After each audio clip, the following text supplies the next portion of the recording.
Hello and welcome to New Economic Thinking. Over the last year, the oil price has fallen by 35% and the Bloomberg Commodities Index has fallen by another 25%. A lot of people have said that the reason for that has been China. Here to discuss the Chinese economy with you today is Professor Yan Liang of Willamette University. Yan, thanks for joining me today. Thank you for having me. So you have actually looked in considerable detail at the Chinese economy, and because one of the problems that one often has is that there's just no good data. A lot of it's manufactured, but you've actually, for example, managed to look at the composition of debt, the size of it. I've looked at some of your research, and you indicated that total debt, including financial sector debt, is now about 281% of GDP. Mm-hmm. Is that's the right number? That's what your right. research indicates? The 280% of GDP, that's total debt, including the debt between financial corporations. And that's public as well as private? Yes. And of that debt, how much of it is at the federal level and how much of it is at the municipal and state level? So 55% of the total debt is the public sector debt. And out of that 55%, about 51% is owned by the local government, so the municipal governments. So that's the 51% of the total 55% of the public debt.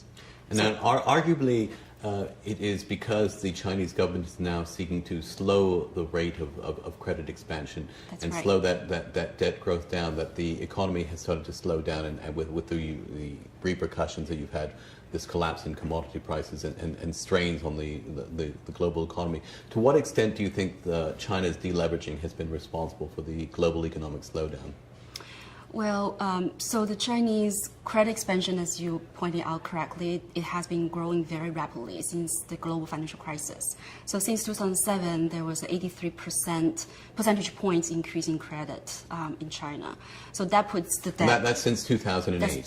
Since 2007 until 2014. So that's an 83 percentage points increase in terms of debt to GDP ratio. Which helps to explain why you had that exponential growth rate. Exactly, in the indebtedness. And that coupled with the Chinese rebalancing effort. So the Chinese government, as you know, has decided to reshift the economy. So instead of relying on investment-driven growth, the Chinese government wants to promote more consumption growth. And that effort has been put in place since 2010. And so that explained partly the slowdown of the economy. So, and that's a profound challenge because yes. At its peak, the Chinese capital expenditure as a percent of GDP, it got as high as 55%. That's correct, more than half. And I think now it's gone down to about 45%. That's correct. So, but the challenge is that how do you get that down to, say, a 20-25% level, which is still a very, very large number, without creating this huge debt deflation? Right, that's exactly the problem the Chinese government is facing. So the dilemma of the policy is if you want to slow down the credit expansion, then that may actually contribute to further slowdown of the economy, because if you cut off the credit flows to the private sector, right, that would reduce investment and so on and so forth. While on the other hand, if consumption and service industry are not catching up, then you have a slowing down of the economy, and even if your credit expansion is slowing down, moderately, but the debt to GDP ratio will still be significant, right? And you want the other problem, of course, is that you want to have the right kind of consumption and the right kind of investment, exactly, and curb the speculative excesses. Except that when you curb the speculative excesses too much or too strongly, then things really start to slow down considerably. Exactly. That's what we're talking about, collateral damage, right? So if you wanted to, for example, curb the property development, real estate market, for instance, you cut off credit flow, particular to that sector or to the local government funding vehicles, but then at the same time, you might actually reduce the credit flows to other more productive sectors. So that's the problem that, it's been a problem for China, which is it's not just a matter of overinvestment, but rather the imbalance in investment. And you've also talked about the quality of the debt. You've suggested in your research that the quality of the debt structures have become more fragile as the debt growth has continued. Do you want to elaborate on that? Right, absolutely. So in general, as Minsky pointed out, when you have a fast credit expansion, when things are rosy, then the underwriting standard starts to loosen. So that typically is the contributing factor to the declining debt quality, the quality of debt. So in China, for instance, a lot of the credit flows to the private sector. the private enterprises. And if you look at the most recent data, the private enterprises debt to GDP ratio is about 150%. And so that's a huge increase than a couple of years ago. And the problem with this is that the profitability of the private sector is declining. So if you look at median earning return, median return of those companies, it has gone down from 6% to the most recent 4% something. Why is that? Is that because of they're largely export-based companies that are seeing their demand for their products decline globally? Right. So there are multiple factors. For one, as you said, the export sector is going down, and then also because a lot of the credit has been going into non-productive sectors with a lot of excess capacities like heavy industry, real estate sector, for example. So those are at least the two factors why the private sector is not doing very well. And another very worrisome trend in China right now is the debt service ratio is very high, meaning that when the companies, when they receive new credit from either banks or non-bank financial institutions, a lot of debt is going into pay off the old debt. So it's to use the Minsky terminology, they are now well into the Ponzi extent of their funding. You got it, right. So right now we're looking at the BIS data, the Bank for International Settlement. It puts China's private sector's debt service ratio to 20%. So that is a pretty high number for, if you look at the Chinese history of the corporations. But how does that compare with, say, Brazilian or even U.S. debt, for example? Is it? U.S. debt to GDP is a much higher number than China's, for example. That's correct. Well, I think we need to put things in perspective. So, like you said, compare China to Brazil and other emerging markets might be a good idea. If you look at the interest expenses growth rate in China, that's the highest among all the large emerging markets. When I looked at the number the last time, in the past 5 years, the interest expenses growth rate in China is 27.8%. That is the highest among all the emerging markets. And so that means, despite the fact that the central bank has been cutting rates, for some reason, the interest expenses are still increasing very rapidly in China.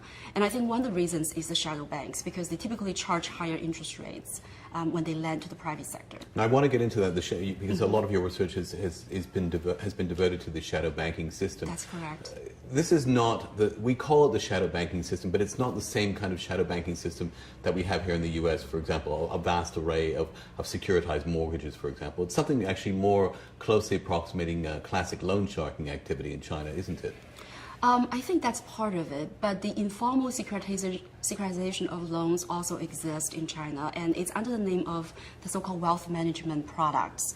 And so banks and trust companies, they're the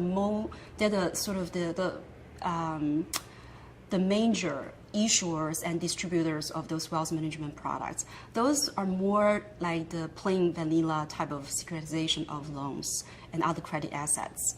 So part of the shadow banking system looks like the U.S., and part of it, like you said, is more like a private lending, loan shops and pawn shops type of.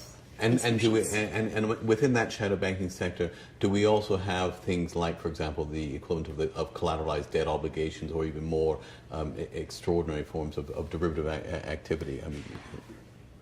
So not to that level of complexity. So right now, what the major form of the wealth management products, for example, is the banks trying to move their loans off the books. And so sometimes they sell the loans to trust companies, and the trust companies would package those loans into wealth management products and then distribute them. Sometimes they will use the banks to redistribute those wealth management products. So it's a back and forth kind of bank trust corporation in China. But there's no second level credit debt operations. So in that sense, you wouldn't describe the Chinese shadow banking system as something akin to the U.S. shadow banking system, say around 2006, 2007. It's not rife with that kind of systemic fragility in your view?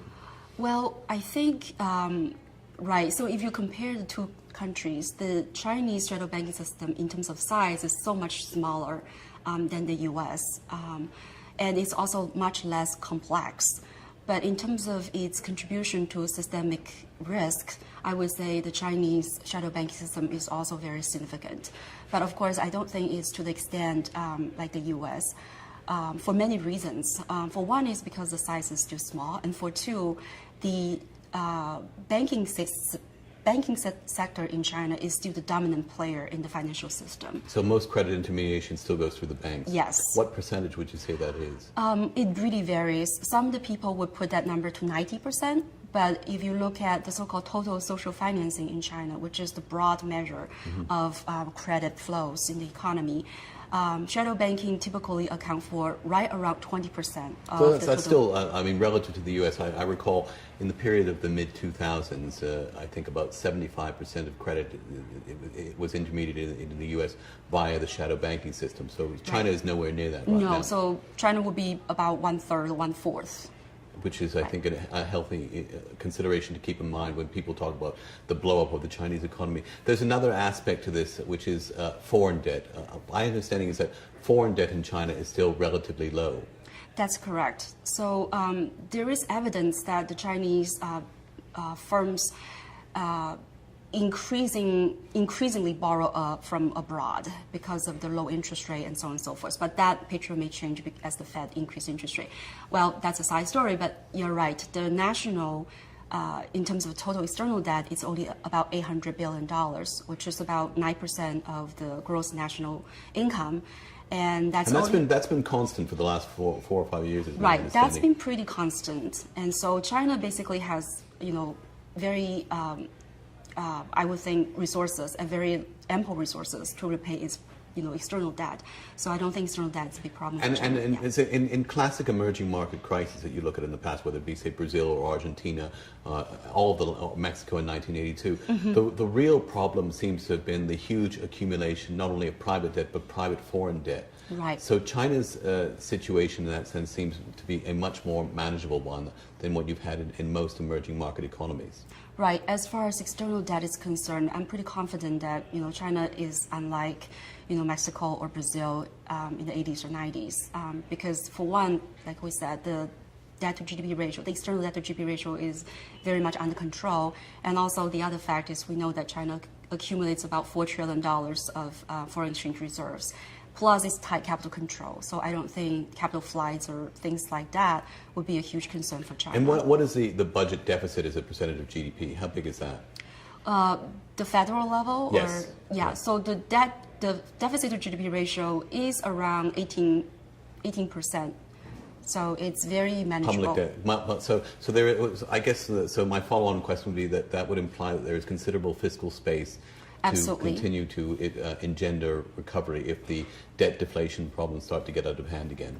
Right. So I think that's another reason that I'm not sort of worried about the so-called Minsky moment, as a lot of people would call it, that China is going to have an imminent financial crisis, because the central government does have the both political will and also the financial power to step in if anything bad happens.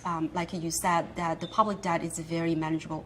It's at a very manageable level, and if you also look at the national balance sheets, the central government basically has a net asset of some $1 billion. So despite that it has some debt, but its net asset is still $1 billion. So if it's necessary, the central government can definitely recapitalize the banks and bail them out, so to speak. Write off the bad loans and so on and so forth. So in your view, over the next few years, economic growth in China, is it likely to be characterized by this stop-start phenomenon, whereby China tries to curb in the worst of its extreme credit excesses, but still tries to use the fiscal lever to offset the impact of that, so that we don't have an intense debt deflation, and so we get these periods where you'll have growth accelerating, then it will slow down again, but you don't actually see it deteriorating to, say, where there's no growth at all. That's right. I think yes, I think that's a pretty good characterization of the Chinese sort of next few years of growth. It's the policy challenge is to deleverage while not to cool off the economy too much, right? So that it doesn't hit the so-called hard landing. But you're right. I think it would be a credit expansion and then tightening kind of a cycle. Because if you loosen the credit flows, then you're worried about debt accumulation, which is exactly what happened in China in the past few years. 2014, for example, the central government has 6 times interest rate cuts. So now the lending rate is right about 4.5% as a benchmark lending rate. It's pretty low by historical record. But then at the same time, you're worried about that, accumulation. So at some point, the central bank is going to step in and say, look, we have to stop that. We cannot accumulate so much credit. And so that might cool down the economy a little bit. But then, next cycle starts. And ironically, they might be helped by the Federal Reserve raising rates because it would make the foreign debt less attractive to... Absolutely. Absolutely. Yan Liang, this has been fascinating. I can go on for a long period, but we're running out of time. So thank you very much for discussing this very interesting discussion of China today. Thanks very much for joining us. Thank you.